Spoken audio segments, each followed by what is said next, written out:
여러분, 안녕하세요. 오늘 우리는 성경 속에서 가장 신실한 인물 중 하나인 요셉의 이야기를 함께 살펴보려고 합니다. 요셉은 형들에게 버림받고 노예로 팔려가고 낯선 땅 애굽에서 홀로 살아가야 했지만 그의 삶을 움직이는 단 하나의 힘이 있었습니다. 바로 여호와께서 요셉과 함께 하셨다는 것입니다. 환경은 최악이었지만 하나님의 동행은 최상이었습니다. 그리고 그 동행이 요셉을 형통한 자로 만들었습니다. 오늘 창세기 39장 말씀을 통해 우리의 삶에서도 하나님이 어떻게 일하시는지 또 우리가 어떤 태도로 살아가야 하는지를 함께 묵상해 보겠습니다. 창세기 39장 요셉이 이끌려 애굽에 내려가매 바로의 신하 친위대장 애굽 사람 보디발이 그를 그리로 데려간 이스마엘 사람의 손에서 요셉을 산이라. 여호와께서 요셉과 함께 하심으로 그가 형통한 자가 되어 그의 주인 애굽 사람의 집에 있으니 그의 주인이 여호와께서 그와 함께 하심을 보며 또 여호와께서 그의 범사에 형통하게 하심을 보았더라. 요셉이 그의 주인에게 은혜를 입어 섬김에 그가 요셉을 가정 총무로 삼고 자기의 소유를 다 그의 손에 위탁하니 그가 요셉에게 자기의 집과 그의 모든 소유물을 주관하게 한 때부터 여호와께서 요셉을 위하여 그 애굽 사람의 집에 복을 내리심으로 여호와의 복이 그의 집과 밭에 있는 모든 소유에 미친지라. 주인이 그의 소유를 다 요셉의 손에 위탁하고 자기가 먹는 음식 외에는 간섭하지 아니하였더라. 요셉은 용모가 빼어나고 아름다웠더라. 그 후에 그의 주인의 아내가 요셉에게 눈짓하다가 동침하기를 청하니 요셉이 거절하며 자기 주인의 아내에게 이르되 내 주인이 집안의 모든 소유를 간섭하지 아니하고 다 내 손에 위탁하였으니 이 집에는 나보다 큰 이가 없으며 주인이 아무것도 내게 금하지 아니하였어도 금한 것은 당신뿐이니 당신은 그의 아내임이라. 그런즉 내가 어찌 이 큰 악을 행하여 하나님께 죄를 지으리이까? 여인이 날마다 요셉에게 청하였으나 요셉이 듣지 아니하여 동침하지 아니할 뿐더러 함께 있지도 아니하니라. 그러할 때에 요셉이 그의 일을 하러 그 집에 들어갔더니 그 집사람들은 하나도 거기에 없었더라. 그 여인이 그의 옷을 잡고 이르되 나와 동침하자. 그러나 요셉이 자기의 옷을 그 여인의 손에 버려두고 밖으로 나가매 그 여인이 요셉이 그의 옷을 자기 손에 버려두고 도망하여 나감을 보고 그 여인의 집사람들을 불러서 그들에게 이르되 보라, 주인이 히브리 사람을 우리에게 데려다가 우리를 희롱하게 하는도다. 그가 나와 동침하고자 내게로 들어오므로 내가 크게 소리 질렀더니 그가 나의 소리 질러 부름을 듣고 그의 옷을 내게 버려두고 도망하여 나갔느니라 하고 그의 옷을 곁에 두고 자기 주인이 집으로 돌아오기를 기다려. 이 말로 그에게 말하여 이르되 당신이 우리에게 데려온 히브리 종이 나를 희롱하려고 내게로 들어왔으므로 내가 소리질러 불렀더니 그가 그의 옷을 내게 버려두고 밖으로 도망하여 나갔나이다.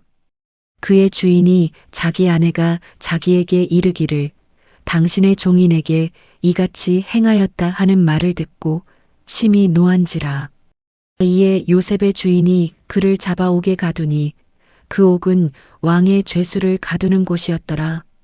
요셉이 옥에 갇혔으나 여호와께서 요셉과 함께 하시고 그에게 인자를 더하사 간수장에게 은혜를 받게 하시매 간수장이 옥중 죄수를 다 요셉의 손에 맡김으로 그 재반 사물을 요셉이 처리하고 간수장은 그의 손에 맡긴 것을 무엇이든지 살펴보지 아니하였으니 이는 여호와께서 요셉과 함께 하심이라.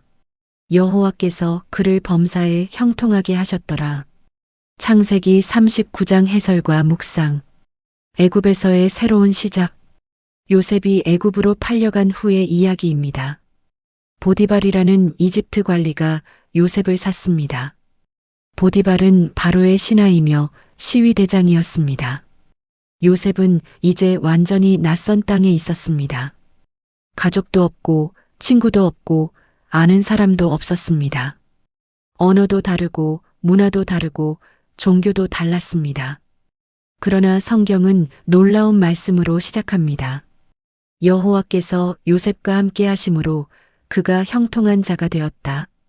요셉의 형통함은 환경에서 온 것이 아니었습니다.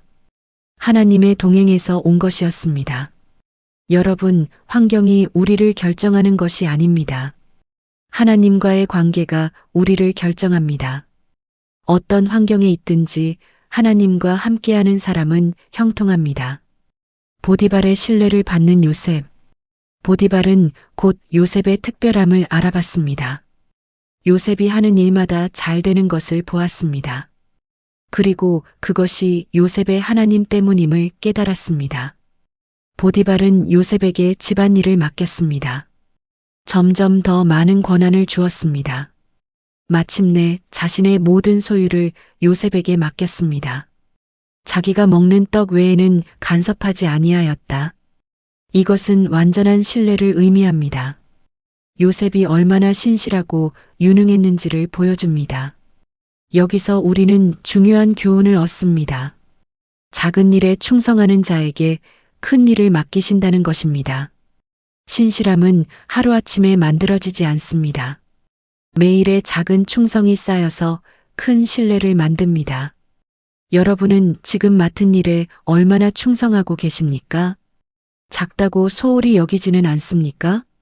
하나님은 우리의 신실함을 보고 계십니다. 보디발의 집에 임한 축복. 놀랍게도 요셉 때문에 보디발의 집 전체가 복을 받았습니다. 여호와께서 요셉을 위하여 그 애굽 사람의 집에 복을 내리셨다. 이것은 창세기 12장 3절의 성취였습니다.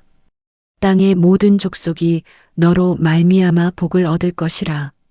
아브라함의 후손인 요셉을 통해 이방인인 보디발이 복을 받는 것입니다. 하나님의 백성은 어디에 있든지 축복의 통로가 됩니다.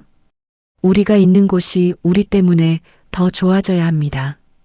우리 가정이, 우리 직장이, 우리 사회가 우리 때문에 더 나아져야 합니다. 여러분이 있는 곳에 복이 임하고 있습니까? 여러분 때문에 주변이 더 밝아지고 있습니까? 보디발 아내의 유혹. 그런데 문제가 생겼습니다. 보디발의 아내가 요셉을 유혹한 것입니다. 나와 동침하자. 요셉은 용모가 아름다웠다고 했습니다. 젊고 건장했을 것입니다. 그리고 집안의 모든 권한을 가지고 있었습니다. 보디발의 아내에게 요셉은 매력적으로 보였을 것입니다. 권력도 있고 외모도 좋고 능력도 있는 남자였으니까요. 그러나 이것은 분명한 유혹이었습니다. 하나님이 기뻐하지 않으시는 일이었습니다. 유혹은 항상 매력적으로 다가옵니다. 그리고 반복적으로 다가옵니다. 여인이 날마다 요셉에게 청하였다고 했습니다. 유혹은 한 번으로 끝나지 않습니다. 계속해서 우리를 괴롭힙니다. 그럴 때 우리는 어떻게 해야 할까요? 요셉의 거절과 그 이유. 요셉은 단호히 거절했습니다. 그리고 그 이유를 분명히 말했습니다. 첫째, 주인에 대한 신뢰 때문입니다. 내 주인이 모든 것을 내게 맡겼는데 당신만은 금했습니다. 당신은 그의 아내이기 때문입니다. 요셉은 보디발에 대한 신의를 지키려 했습니다. 신뢰를 저버릴 수 없었습니다. 배신할 수 없었습니다. 둘째, 하나님에 대한 두려움 때문입니다. 내가 어찌 이 큰 악을 행하여 하나님께 죄를 지으리이까? 요셉에게는 하나님을 향한 경외심이 있었습니다. 사람이 보지 않아도 하나님이 보고 계심을 알았습니다. 하나님께 죄를 짓는 것을 두려워했습니다. 이것이 진정한 신앙인의 모습입니다. 사람 앞에서뿐만 아니라 하나님 앞에서도 거룩하게 사는 것입니다. 요셉의 지혜로운 대처. 요셉은 단순히 말로만 거절한 것이 아니었습니다. 행동으로도 거절했습니다. 그와 함께 눕지 아니할 뿐 아니라 함께 있지도 아니하니라. 요셉은 유혹의 상황 자체를 피했습니다. 가능한 한 그 여자와 함께 있지 않으려 했습니다. 이것은 매우 지혜로운 대처였습니다. 유혹을 이기는 최선의 방법은 피하는 것입니다. 불필요한 접촉을 줄이는 것입니다. 그러나 어떤 날은 피할 수 없었습니다. 일을 하러 집에 들어갔는데 아무도 없었습니다. 그 여자가 요셉의 옷을 잡고 유혹했습니다. 그때 요셉은 어떻게 했습니까? 옷을 버려두고 도망쳤습니다. 이것이 진정한 용기입니다. 유혹 앞에서 도망치는 것이 용기입니다. 자존심 때문에 머뭇거리다가 넘어지는 것이 어리석음입니다. 거짓 고발과 감옥. 그러나 요셉의 거절은 큰 대가를 치르게 했습니다. 보디발의 아내가 거짓으로 고발한 것입니다. 히브리 종이 나를 희롱하려 했다. 완전히 뒤바뀐 이야기였습니다. 유혹한 자가 피해자로 둔갑했습니다. 거절한 자가 가해자로 몰렸습니다. 얼마나 억울했을까요? 선한 일을 했는데 오히려 벌을 받게 되었습니다. 옳은 선택을 했는데 고난을 당하게 되었습니다. 보디발은 아내의 말을 믿고 요셉을 감옥에 가뒀습니다. 왕의 죄수들이 갇히는 감옥이었습니다. 요셉은 다시 한번 모든 것을 잃었습니다. 지위도 명예도 자유도 모든 것을 잃었습니다. 그러나 잃지 않은 것이 하나 있었습니다. 하나님과의 관계였습니다. 양심의 평안이었습니다. 감옥에서도 함께 하시는 하나님. 놀랍게도 성경은 같은 말을 반복합니다. 여호와께서 요셉과 함께 하시고 하나님의 동행은 환경에 좌우되지 않습니다. 보디발의 집에서도 감옥에서도 하나님은 함께 하셨습니다. 요셉은 감옥에서도 신실했습니다. 간수가 모든 죄수들을 요셉에게 맡길 정도였습니다. 감옥 전체가 요셉의 관리하에 있었습니다. 어떤 환경에서도 요셉은 최선을 다했습니다. 불평하거나 원망하지 않았습니다. 맡겨진 일에 충성했습니다. 이것이 하나님의 사람의 특징입니다. 환경에 따라 변하지 않는 것입니다. 어디에 있든지 빛과 소금의 역할을 하는 것입니다. 창세기 39장 삶의 적용. 어떤 환경에서도 하나님과 동행하라. 요셉의 비결은 환경이 아니라 하나님과의 관계에 있었습니다. 좋은 환경에서도 나쁜 환경에서도 하나님과 함께 했습니다. 여러분은 지금 어떤 환경에 있습니까? 원하지 않는 곳에 있습니까? 그래도 하나님과 함께 하십시오. 환경을 탓하지 마십시오. 하나님과의 관계에 집중하십시오. 그러면 어떤 곳에서도 복의 통로가 될 수 있습니다. 작은 일에 충성하라. 요셉은 노예라는 낮은 지위에서도 충성했습니다. 그 충성이 인정받아 더 큰 책임을 맡게 되었습니다. 여러분이 지금 하는 일이 작게 보입니까? 그래도 충성하십시오. 하나님은 작은 충성을 기억하십니다. 작은 일에 충성된 자는 큰 일에도 충성되고 이것이 하나님의 원리입니다. 유혹을 지혜롭게 대처하라. 요셉은 유혹 앞에서 두 가지 방법을 사용했습니다. 첫째, 분명한 거절이었습니다. 애매하게 대답하지 않았습니다. 명확하게 안 된다고 말했습니다. 둘째, 상황을 피했습니다. 불필요한 접촉을 피했습니다. 위험한 상황에 자신을 노출시키지 않았습니다. 여러분도 유혹이 있을 때 이렇게 하십시오. 분명히 거절하고 상황을 피하십시오. 자신의 의지력만 믿지 마십시오. 사람보다 하나님을 두려워하라. 요셉이 유혹을 이길 수 있었던 것은 하나님을 두려워했기 때문입니다. 내가 어찌 하나님께 죄를 지으리이까? 사람이 보지 않아도 하나님이 보고 계십니다. 사람이 알지 못해도 하나님이 아십니다. 하나님을 두려워하는 것이 지혜의 근본입니다.